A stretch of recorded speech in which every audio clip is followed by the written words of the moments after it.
Vamos a hablar a continuación sobre las palabras ocultas en una oración.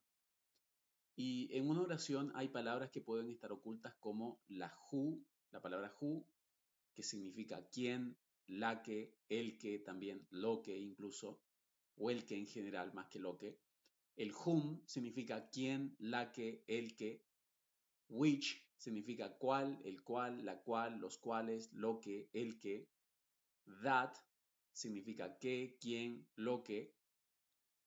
El who y el whom se usa para personas, el which y el that se usa para ideas, para cosas.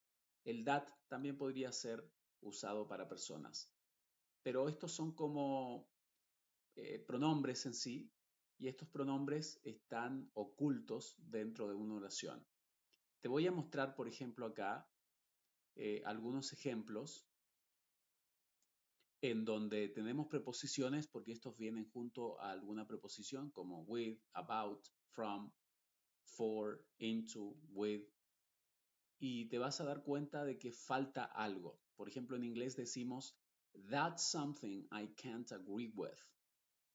Entonces, si lo traducimos de forma literal, diría, eso es algo, yo no puedo estar de acuerdo con. O sea que el con es una preposición que está sola al final y como que a nosotros nos suena como que faltase algo más. Y eso pasa porque la estructura del inglés es diferente. A veces vas a encontrar una preposición al final cuando debería estar en otra posición. Si estuviera en otra posición necesitaríamos estas palabras que son lo que, en lo que, los cuales, el que, la que y cosas por el estilo. Pero en inglés esas palabras en sí están ocultas como hemos mencionado. Por ejemplo, acá lo que está oculto es that something. Which puede ser la palabra which, que justamente lo vimos acá, which, que significa lo que, una de las traducciones es lo que, este which debería estar justamente entre las dos oraciones, porque acá hay dos oraciones porque vemos que hay un sujeto, un verbo que es el verbo to be, un sujeto y otro verbo más. Entonces significa que hay dos oraciones acá dentro de esta cláusula y entre esas dos oraciones debería estar la palabra which. Y después del which debería estar la palabra, o antes del which debería estar la palabra with. Pero en este caso se pone al final de la siguiente oración el with, que es la preposición, y se elimina estos pronombres, que es el who, el whom, el which o el that, que nosotros sí lo tenemos que escribir en español.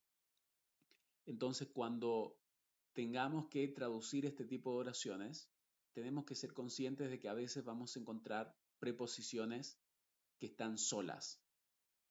Y a estas preposiciones incluso en inglés le dicen dangling prepositions, que son como preposiciones que quedan en el aire, que quedan volando, no tienen un complemento en sí. Y aquí lo vamos a traducir como eso es algo y aquí vamos a inventar, vamos a traer el with del final, lo vamos a poner al principio, con, este with significa con, y luego vamos a agregar el lo que sería este famoso which, puede ser, o incluso el that, pero normalmente el which en este contexto.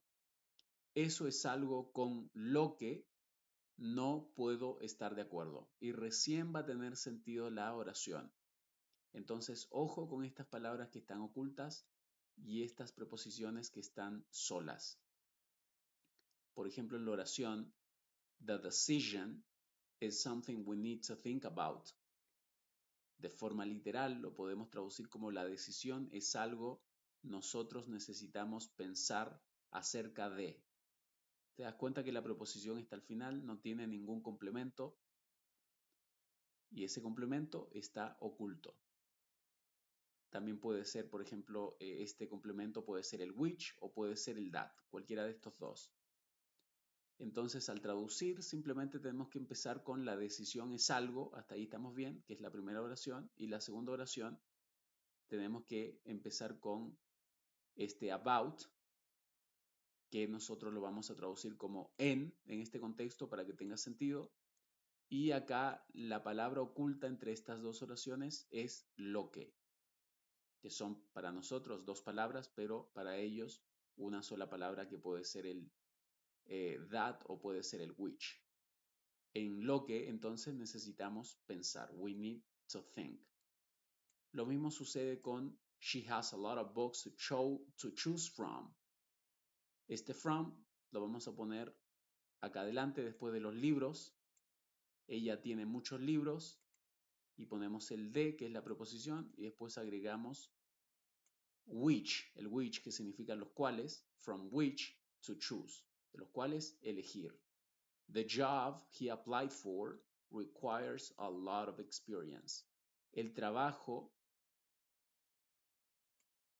y acá vamos a poner el for adelante, para, y el que está oculto, que aquí sería la palabra which, por ejemplo, el trabajo para el cual o para el que él aplicó, he applied, requires, requiere, este es el verbo principal, requiere mucha experiencia. The house they moved into is quite spacious. La casa, y aquí vamos a traducir primero into, en, y luego la que, y luego they moved, se mudaron, o sea, ellos se mudaron, es, que es el verbo principal, es bastante quite spacious, espaciosa. The person I'm going on a date with is my best friend. La persona, y después de la persona ponemos inmediatamente esta preposición que está sola acá, lo ponemos al principio con la que, la que, por ejemplo, ya que está hablando de una persona, podemos usar, o la palabra que está oculta puede ser el who o el whom. Whom diríamos, la persona whom I'm going on a date with, esa sería la oración real, pero en este caso en inglés no usan ese whom ahí adelante, o el who, la persona entonces con, que sería el with, y luego tenemos que escribir la que. I'm going on a date significa voy a salir como una cita, o voy a salir en una cita, y luego el verbo es mi mejor amiga, my best friend. ¿Te das cuenta? Así que esa es la forma en cómo vas a traducir este tipo de oraciones. Te voy a dejar acá algunos otros ejemplos para que los puedas revisar. Pero en esencia vemos que el who, el whom, el which o el that, que son estas palabras que pueden estar ocultas en inglés, pero en español no están ocultas. Aquí en estas oraciones claramente no están, por eso es que te invito a que puedas revisarlos, la forma en cómo traduje estas oraciones para que tú también aprendas a traducir bien este tipo de oraciones y no pienses que esta preposición no tiene un complemento. El complemento sería los que, porque en español tenemos el en y luego en los que, en los cuales, en la que, en lo que, a la que, por ejemplo. ¿Se entiende? Así que revisa nuevamente estas oraciones. Quiero que pases tiempo tratando de aprenderte estas palabras ocultas y la forma en cómo funcionan porque es muy importante en inglés.